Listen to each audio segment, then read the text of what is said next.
ಈ ಬಾರಿ ಭೀಕರ ಬರಗಾಲದಿಂದ ರೈತರ ಬದುಕು ಹೇಳತೀರದ್ದಾಗಿದೆ. ಮಳೆ ಇಲ್ಲ, ಬೆಳೆ ಇಲ್ಲ, ಕುಡಿಯುವ ನೀರಿನ ಸಮಸ್ಯೆಯು ಉಲ್ಬಣಗೊಂಡಿದೆ. ಇದೆಲ್ಲ ಸಮಸ್ಯೆಗಳನ್ನ ಮೆಟ್ಟಿ ನಿಂತು ಇಲ್ಲೊಬ್ಬ ರೈತ ಬರಗಾಲದಲ್ಲೂ ಬಂಗಾರದ ಬೆಳೆಯನ್ನ ತೆಗೆದಿದ್ದಾರೆ. ಹಾಗಾದ್ರೆ ಯಾರು ಈ ರೈತ? ಖುಷಿಯಲ್ಲಿ ಸಕ್ಸಸ್ ಆಗಿದ್ದು ಹೇಗೆ? ಈ ಸ್ಟೋರಿ ನೋಡಿ. ಹೌದು, ಹೀಗೆ ಸಾರ್ಥಕತೆಯ ನಗೆ ಬೀರುತ್ತಾ ನಿಂತುಕೊಂಡಿರುವ ಈ ರೈತ ಹಾವೇರಿ ತಾಲೂಕು ಆಲದಕಟ್ಟಿ ಗ್ರಾಮದ ಬಸವಂತಪ್ಪ ಅಂತ.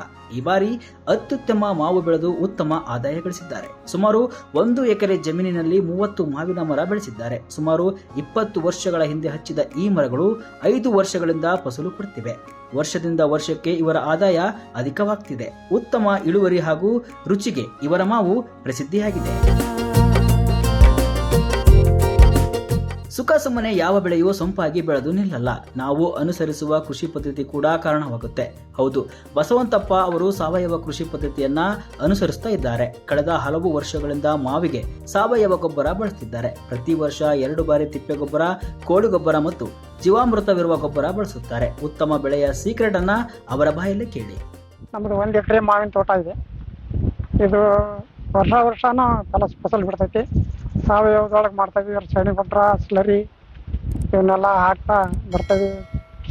ಯಾವಾಗ ಚಿಗುರು ಹೊಡೆದಿರ್ತೈತಿ, ಚಿಗುರು ಹೊಡೆದಾಗ ಔಷಧಿ ಸಿಂಪರಣೆ ಮಾಡ್ಕೊಂಡು ಚಿಗುರು ಕಾಯ್ಕೊಂಡು ಹಚ್ಚರಾಗಿ ವರ್ಷ ಗಂಟ್ಲಿನ ಇಡ್ತೀವಿ. ನೆನೆ ಬಂದಾಗ ಬೂದ್ರೋಗಕ್ಕೆ ಎಲ್ಲ ಔಷಧಿ ಸಿಂಪರಣೆ ಮಾಡ್ತೀವಿ.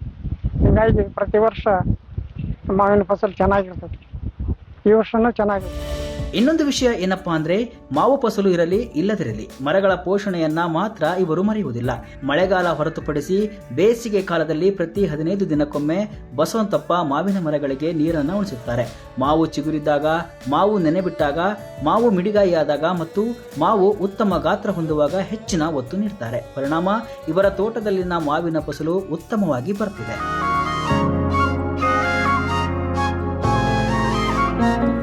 ಬೇರೆ ತೋಟಗಳಲ್ಲಿ ಇಳುವರಿ ಕಡಿಮೆಯಾದರೂ ಇವರ ತೋಟದಲ್ಲಿ ಮಾತ್ರ ಇಳುವರಿ ಕಡಿಮೆಯಾಗಿಲ್ಲ. ಕಳೆದ ವರ್ಷ 30 ಮರಗಳಿಂದ 5 ಟನ್ ಮಾವು ಮಾರಿದ್ದಾರೆ. ಈ ವರ್ಷ ಸಹ 5 ಟನ್ಗಿಂತ ಅಧಿಕ ಮಾವು ಬರುವ ನಿರೀಕ್ಷೆಯಲ್ಲಿದ್ದಾರೆ. ಇನ್ನು ತಮ್ಮ ತೋಟಕ್ಕೆ ಸಾವಯವ ತಜ್ಞ ಗಂಗಾಧರ ಕುಲಕರ್ಣಿ ಮಾರ್ಗದರ್ಶನ ಪಡೆಯುತ್ತಾರೆ. ಬೇಸಿಗೆಯಲ್ಲಿ ಮರಗಳ ರಕ್ಷಣೆ, ಔಷಧಿ ಸಿಂಪರಣೆ, ಗೊಬ್ಬರ ಸೇರಿದಂತೆ ಸಂಪೂರ್ಣ ಸಾವಯವ ಮಾಹಿತಿಯನ್ನ ಗಂಗಾಧರ ಅವರು ರೈತ ಬಸವಂತಪ್ಪಗೆ ನೀಡುತ್ತಾರೆ. ಸಾಮಾನ್ಯವಾಗಿ 1 ವರ್ಷ ಮಾವು ಫಸಲು ಬಂದಷ್ಟು ಮುಂದಿನ ವರ್ಷ ಬರುವುದಿಲ್ಲ ಎನ್ನುವ ಮಾತಿದೆ. ಆದ್ರೆ ಬಸವಂತಪ್ಪ ಸಾವಯವ ಕೃಷಿ ಅಳವಡಿಸಿಕೊಂಡಿದ್ದರಿಂದ ವರ್ಷದಿಂದ ವರ್ಷಕ್ಕೆ ಇವರ ಇಳುವರಿ ಅಧಿಕವಾಗ್ತಿದೆ ಅಂತಾರೆ ಗಂಗಾಧರ.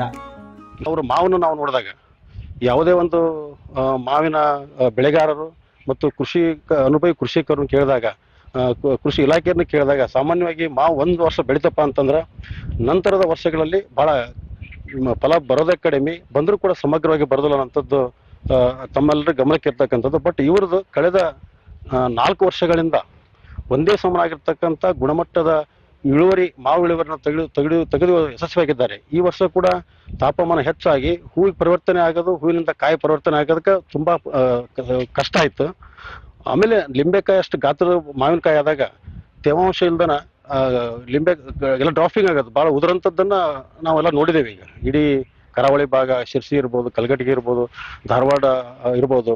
ಬಟ್ ಇವರು ನಿರಂತರವಾಗಿ ಸ್ಲರಿ ಬಿಡೋದ್ರಿಂದ, ಜೊತೆಗೆ ಜೈವಿಕ ಉತ್ಪನ್ನಗಳ ಬಳಕೆಯಿಂದ, ರಾಸಾಯನಿಕ ಬಹಿಷ್ಕರಿಸೋದ್ರಿಂದ ಡ್ರಾಪಿಂಗ್ ಆದ್ರೂ ಕೂಡ ಬಹಳ ಅಲ್ಪ ಪ್ರಮಾಣದಲ್ಲಾಗಿ ಪ್ರತಿ ವರ್ಷ ಬೆಳೆದಂಗನ ಚೆನ್ನಾಗಿ ಬೆಳೆದೈತಿ.